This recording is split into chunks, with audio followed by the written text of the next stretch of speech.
कमलेश राज recording studio कैथोलिया।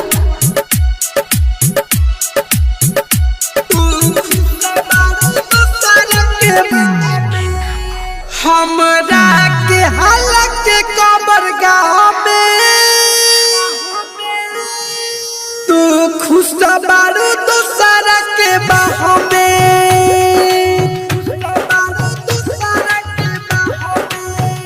हमरा के हालत के कबर गाँव में तू खुश बारू दूसरा के बाहों में। हमरा लकबो पछतइबू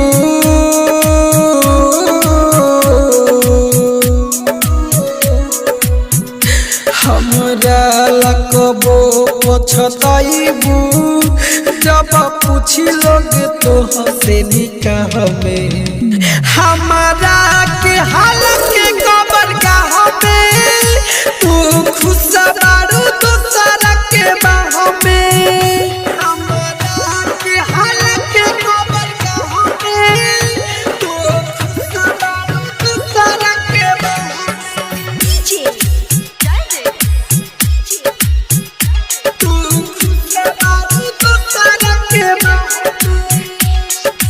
भटकतमा जाने पर मतमा तोहरे के खोजे।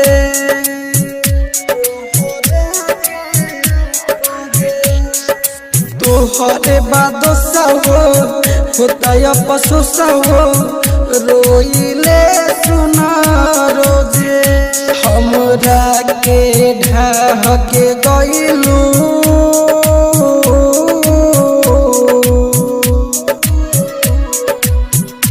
हमरा के ढाह के गइलू गोरिया रे गम के धाह में।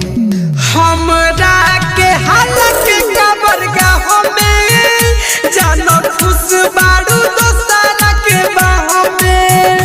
हमरा के हालत के कबर गाँव में तू खुश बारू दूसरा के बाहों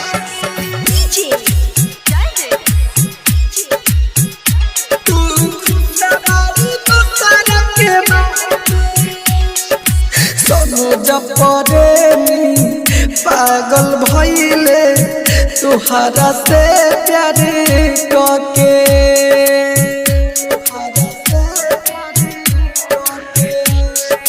राइटर भोरिल बाबा उजायन पूछत रहले हके तू पीछा पड़ी गइलू।